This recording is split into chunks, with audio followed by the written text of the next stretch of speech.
Hey, welcome to another Raid Shadow Legends video. I'm Wood, and in this series we're comparing two accounts that I started at the same time on the same day, and I'm playing the same way with one major difference. One has a monthly spending budget, the other is free to play. It's day 24. Let's check our progress.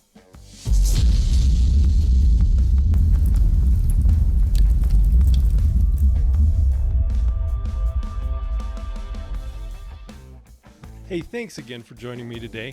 On the free-to-play account, we have a blue-green, green-blue border around the box. And so if you get confused about which account I'm currently on as I switch back and forth, that'll give you an indication that I'm on the free-to-play account. You can see up in the corner here, I've got here's my cursor. You can see up in the corner here the name, Wood Test Free to Play, but the name isn't always showing, when we go into dungeons and things like that. So I put the border around so that we can keep track of that. And then on the budget account here, you can see that it says Wood Test Budget, no green border around it. So as we go through progress, free to play, let's go in and check our daily login reward. I hope it's not energy. I mean, I like energy. Yeah, that's right. It's tomorrow. Okay. So day 24, we will be getting our 500 energy tomorrow. And just, quick tip on that. If you're new, if you're already logged into the game and you wait to open that, you can wait and open and collect that energy a little bit later. You just have to do it before the day is over. To be able to collect it at a time when you choose that, so that it's not just sitting there in your energy pool. Lately, just the last day or two, I've been running a lot of Dragon because we have 2 times or 3 times, isn't that right? 3 times, yeah, for lifesteal gear. So I've been running a lot of Dragon. I've been working on challenges and missions. We have passed to the last stage. No, third of 4 stages. So we're on our third of 4 stages for Arbiter. We're on 160 on the free-to-play, and we have the superior magic potion from stage 10 or higher of the magic keep today, and that's gonna, we're gonna be able to get through all these. These are already pre-filled, and the next one will be Minotaur, which we can do, and then those 2, Ice Golem. Yeah, see, and then we're gonna get stuck on Spirit Keep, and so we'll have to wait until the end of the weekend. Because that's when the next time the Spirit Keep will be open. So then the next time we'll be hard stuck, time gated, we'll be on our Void. So we'll have to wait all the way until next weekend. I have in the past spent gems on newer accounts. I have spent gems to get those keeps open. I wouldn't suggest that. It's better you're going to get time gated on these missions anyway at some point. And it's better just to keep winning classic arena battles and building up your medals and things like that, because you will get stuck on a few of those missions at some point. And so I don't think it makes sense to spend I think it's 200 gems to open the potion keeps when you get stuck on one of those missions. Yeah, see, it's 200 gems. I don't suggest doing that. I think it's an unwise use of resources. We can push up a little higher here. Adeline, I got the 3rd star put on her. We did collect the 4th star yesterday, I believe. Not ready to do that yet. We don't have enough potions, but it's been nice to be able to put Brimstone on her for Dragon. We were able to get through Dragon 13, although it's not real reliable on the free-to-play here yet. But it was nice to be able to do that, to be able to get one of our challenges out of the way. Excuse me. So we were able to get that done yesterday. We were able to get the level 13 of the Force Keep done to get another challenge out of the way. And so now we just have to push through level 13 of this keep, the Spirit Keep, and also Fire Knight. Fire Knight's going to be the tough one on level 13. I think that one I don't think that we're ready for yet. I'm going to have to build maybe an Armiger, maybe an Elf Guard. She's an uncommon that does some turn meter. I was planning, so here's the major announcement for the day. I was planning on pulling Sacreds on both accounts during this 2-time Sacred weekend. And as I got thinking about it, I just don't think it's the right thing to do, because I believe that will cause us to miss the next fusion if we want to do it. And I would hate to have them come out with a new fusion that looks really good, that would help our account progress, because that would be something I know we could probably achieve with both of these accounts. And we aren't guaranteed, even if we did pull a legendary, we're not even guaranteed to get something that's really going to help our progression. So I think I'm just going to be patient. I'm going to keep building the champions that we have and filling out those core teams. And I'm going to wait and see what the next fusion champion is going to be, whether it's a fragment summon or a fusion.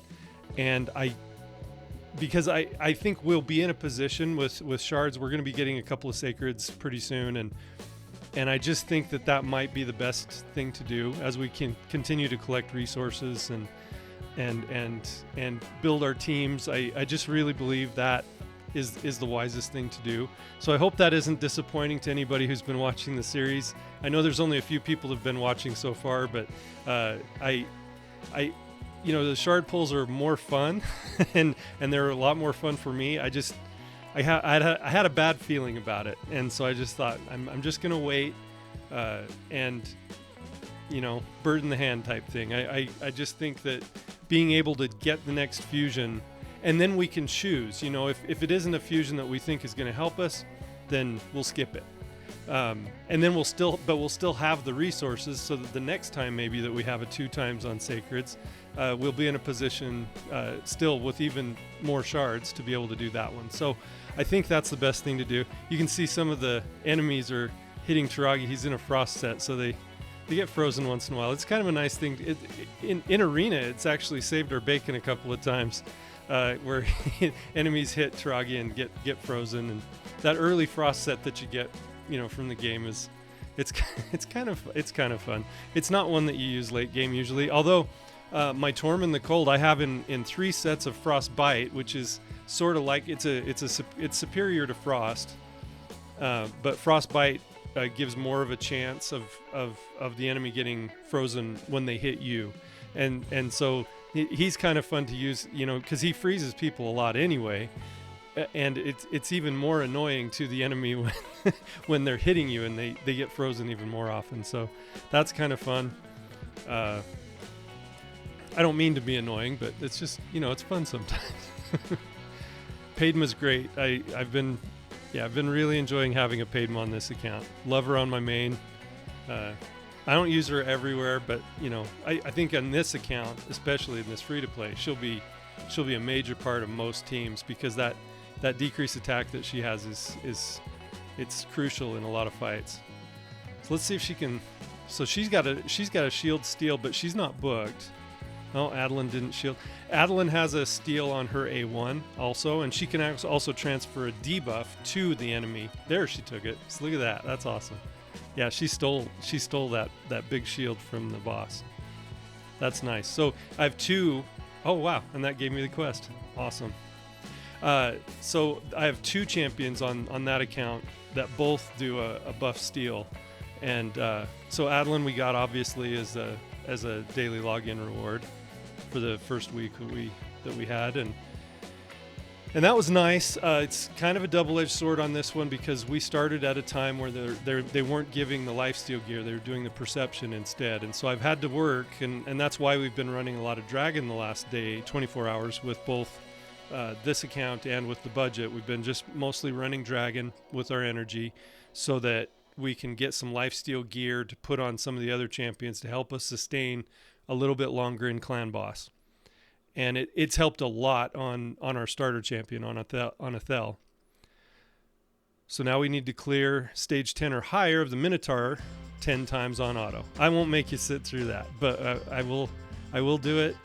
Good challenge out of the way on this one. We get 3 more big potions, so that's going to help us book our Taragi, which is great. Or not book, sorry. That's going to help us ascend our Taragi. And so we have to void, so that'll come up tomorrow, 24 hours from now. And then Spirit will be the next day. And then we still need to do 13 on Ice Golem and Fire Knight. And then we'll get another Sacred Shard. And I think, getting some more turn meter is going to really help to be able to do Fire Knight. So maybe I'll build an Armiger up to maybe 50 or something like that, and that could help us get to where we need to go. I can't even remember what affinity stage 13 of Fire Knight is. See, we've only done 8 so far. Did it not in much time, but 9 is a difficult one for us because our main damage dealer is Ethel, and she's weak affinity to the boss here. 10, 11, 12, 13, and 13, but 13 is good for Armiger. So 13 being force affinity, if we were to build an Armiger, he'd be fine in these 2 stages as we push up to 12 and 13. And 13 is the one where you start getting 6-star gear. So it is important to build a team where you can start at least farming and getting some opportunities for 6-star gear. Plus, just getting the missions out of the way, it gets your Arbiter faster. And then, the challenges get you the rewards. So it'll be an important thing to do, and having an Armiger. And if you don't know, Armiger is important, uncommon in Sacred Order. A lot of times early game you want to build an Armiger because on his A2 he has a block revive, which is great, and it's an enemy max HP hit. It's a very solid hit. He does quite a bit of damage on it, and he's defense based. So you build him with a ton of defense to try and do more damage, but you also he also survives longer that way. And his A1 decreases turn meter by 30% if the attack is critical, which is what you want on the Fire Knight or Spider or anything. So there's old compositions and guys that are smarter than I am that have came up, like Cold Brew came up with, he was using 4 Armigers just to do Spider, and it's brilliant. I've never built multiple Armigers on a team before, because usually as you move up you get other turn meter steals and turn meter reducers, and so but I still find Armiger useful. Even on my endgame account, I still use him on my Scarab team, for example, and he does a great job there. I have him in destroy gear, so when he does this big enemy max HP hit, it destroys the Scarab boss's max HP, and I have him fast enough that he can keep cycling this turn meter reduction, and it's a he can still be used. You may have somebody better later, but as you get further on in the game, you start to specialize your teams more, and you slot somebody into a team, and then you don't have to worry about that team or using them anywhere else. He's single purpose for me. It's the only place I use him, but I still use him, and I don't have to worry about trying to build somebody else for that team and something else. So because I had built him early on my account, I still found a use for him, and that, I think that's kind of important, because the champion builds are resource intensive in this game, and the uncommons are not. And so if you can find a use for them, if you're going to put something into them, it's nice to be able to keep having a use for those champions.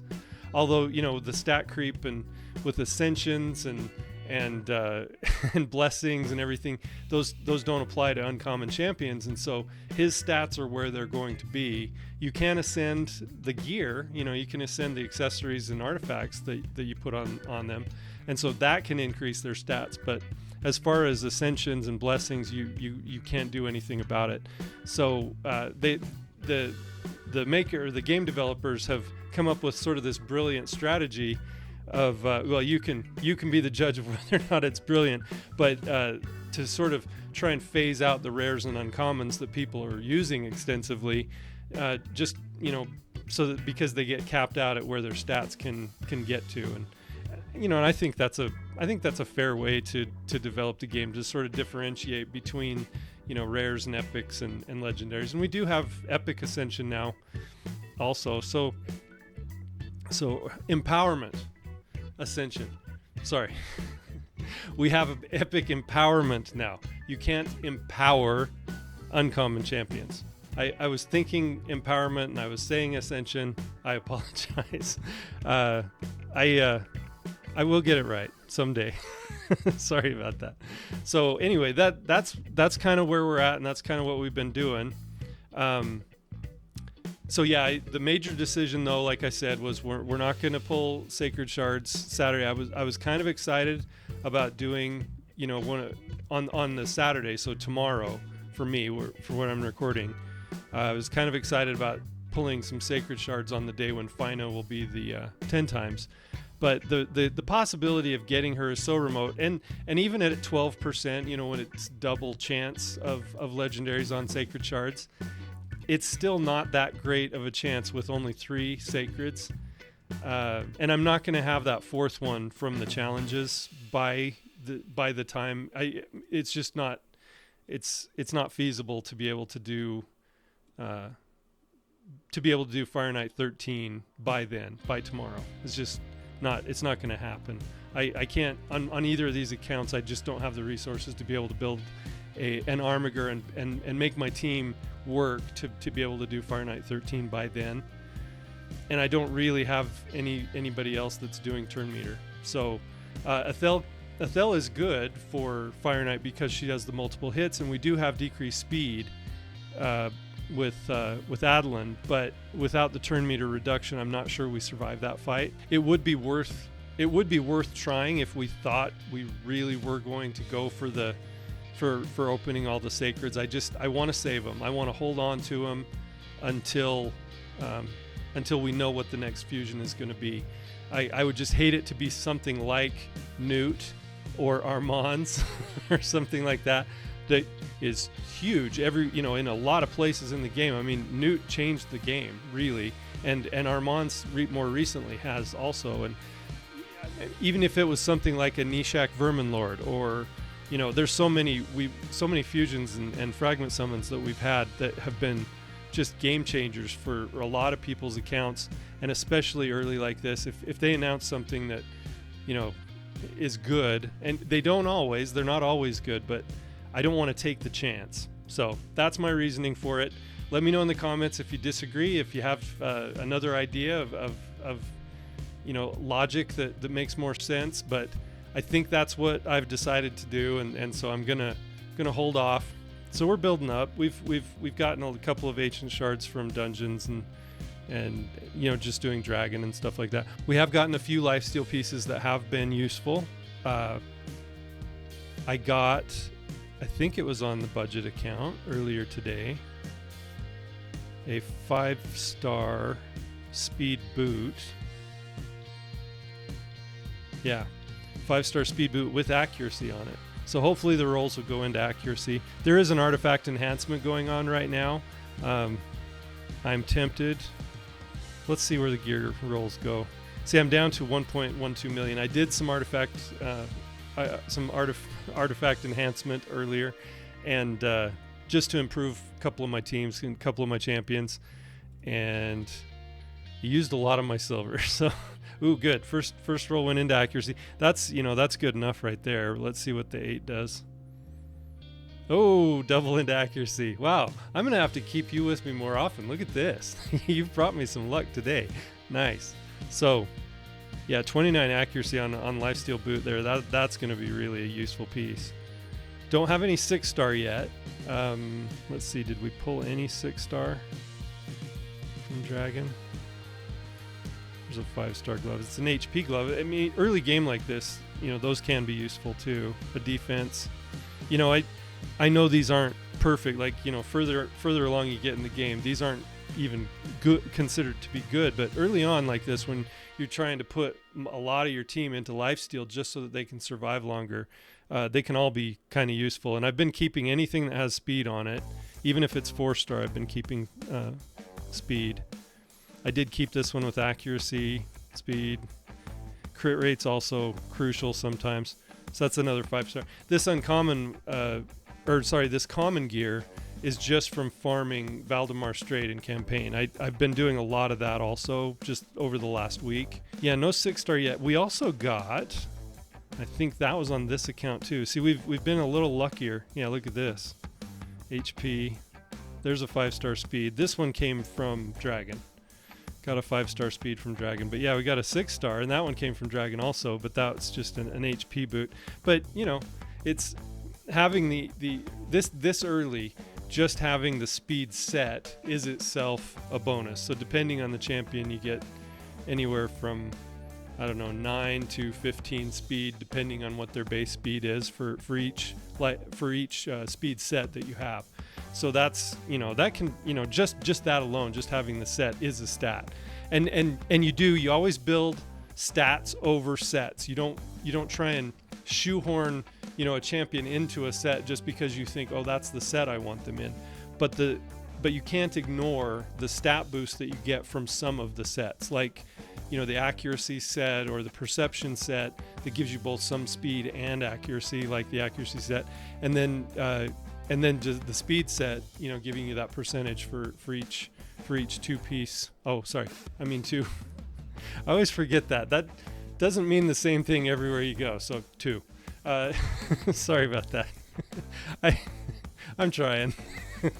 So anyway, so the stats, yes, are the most important thing, but don't forget that you do get a stat boost from some of the sets, if that makes sense. So we've gotten some glyphs just from, I keep trying to push Faction Wars as much as I can. If I have a food champion built, that I'm leveling up to 4 or 5 star to try and make a chicken out of them, while I'm leveling up my other champions, then I usually put some gear that I'm probably going to get rid of anyway and see how far I can get them in Faction Wars. And I try to do that every day. It takes time. It just takes time, and I'm fortunate enough right now that I have the time to do that. But I don't always. Sometimes I look at the faction and I go, I can't do it today because, I just don't have time. But if you have time, it really is worthwhile to put some of that energy. It's not energy, but to put some of that time and effort into trying to get as far as you can in each Faction War stage. Okay, so here's an example of an uncommon at 39,000, and that's the cheapest I think that the commons get. And Satyr is actually good. He's for the fusion for it's Broadmoor. Yeah, obviously. Okay. Yeah, so, and Satyr is one of those. And you pick these up whenever. They're really not, I've been using them as food. I don't usually keep copies of these. I'm not ready to fuse Broadmoor yet anyway. That's not even on my radar. I am trying to do fragments for the Huntress and the Bloodhorn in the tag arena, but I'm more focused on Drexthar because he takes so long to do. It's only, you can only get one fragment for him each day, and you need 100, so it takes about 4 months. At this point, I don't have very many of them yet, just because you don't get very many gold bars for victories. See, right now I've only got 136, and he's off cooldown, so I've got to get busy on.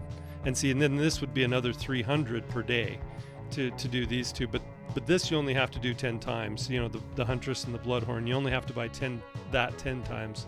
And those you can only do 1 per day also. So, but the Drexthar is the one I've been focused on right now. We're in Bronze 1 still, and you just don't get very many gold bars for victories in Bronze 1. And so, let's find one. Some of these, even the one-man, I think some of these one-man defenses, they've degraded down, and a lot of these one-man, I can't even beat them right now. So that's let's look at this one. That's 12 points. I was explaining in another video earlier the point system involved and how many points you get per victory, as opposed to how many losses you get. So. It's kind of a valuable discussion when it comes to tag team arena. You really want to pay attention to the points you're losing when you lose, and then pay attention to the points they're giving you for a victory if you win. This one, see, I like to try and take 2 out of 3 ones that I can win 2 out of 3. This one I could only win 1, so not worth it there. But depending on what we're losing, if I thought I could win one, it might be worth the risk. But there again, I know I'm going to win. I know I'm going to lose at least 2 of those, and so it's not worth the risk, even if it's big points, because 12 is the highest I've seen that you can get. Yeah, that's disappointing. I'll have to just wait, and that's what you have to do. Sometimes you just wait for an opportunity when somebody has left in a weak defense. Yeah, see, these are all See, like I could beat this Deacon with my main team, but these other two would beat me. we're that early game, and see, I've put in, one man defense, weak ones at that. So, maybe before the weekend, before the reset, I'll put in, a defense that to try and hold my position better, and then we'll go for bronze 2 or hopefully higher. But yeah, we just have to build more champions for tag team. That's it. And then Classic Arena, we've been doing pretty well in Classic Arena. We're almost up to gold. This is kind of for the team that I have built right now. This seems like kind of the limit. So unless we run into some one-man defenses or these both have Sun Wukong. For example, this one, even though he's got a Sun Wukong,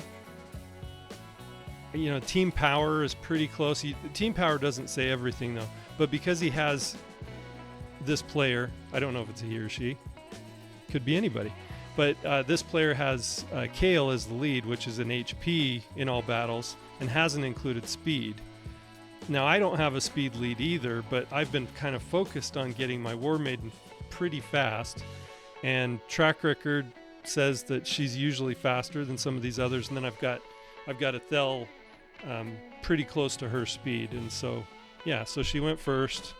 Then Ethel goes, mows him down. Wow, and that Sun Wukong had reaction, but then Taragi provokes, and then we kill Sun Wukong, and then hopefully we'll kill Adeline within 3 moves so that Sun Wukong doesn't pop back up, because that's what he does. And now we got to kill him again, and he pops up with full HP. Now this one doesn't hit very hard though, so we're lucky. We're lucky there.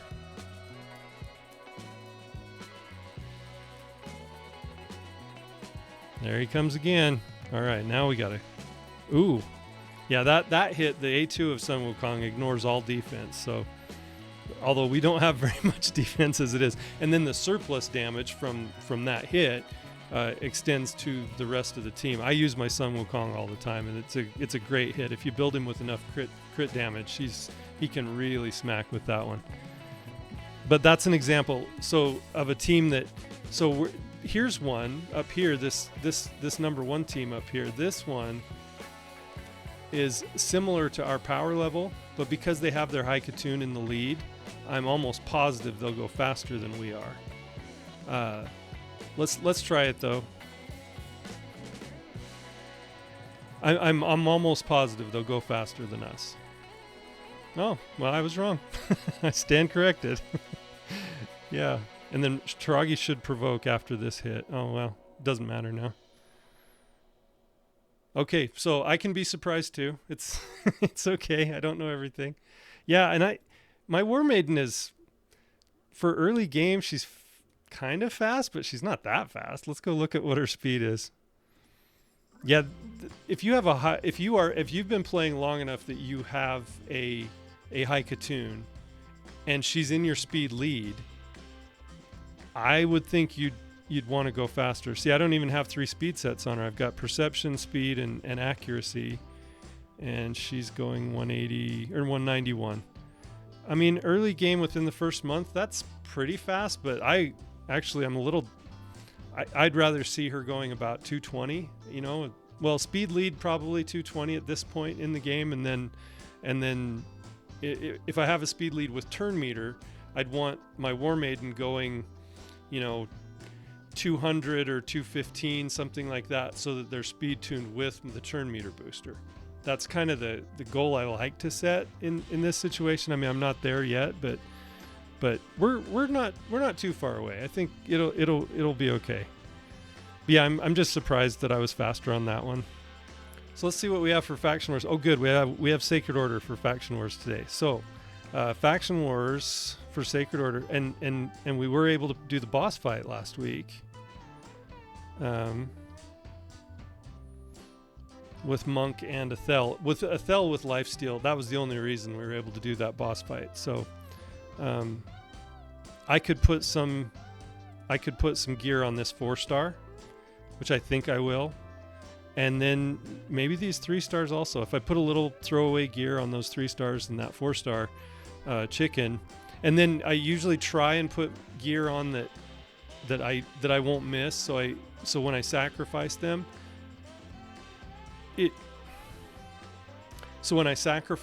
it'll ask me, do you want to save their gear? And then, I just say no, and I say sacrifice, and then the gear just goes away, and I don't lose any silver or any sleep over it.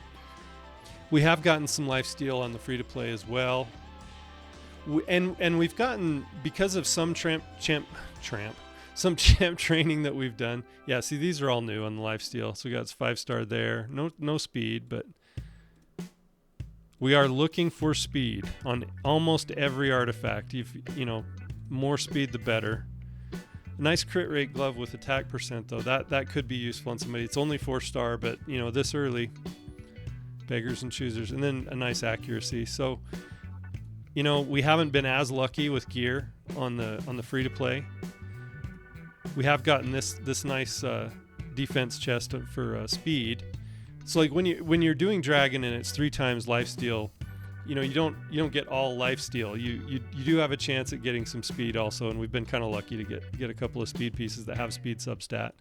But you can see it's only 2 of all of these and that have speed. But yeah, you're always looking for speed. And some of our builds here, you can see I don't have my Stag Knight in lifesteal yet. We are going to collect, though, an amulet and a banner this week. So at the end of the Adeline chase, and they're 6-star legendary. Almost doesn't even matter what they are, really. We already have a Slayer banner, so I'll probably try and put this on Stag Knight. He's going to want accuracy, but look at that. We had 2 rolls into speed on that one. So yeah, that one's got to go on Stag Knight initially, because with the Slayer set. So on the stats right here, you can see that you get crit rate with 1 piece of Slayer.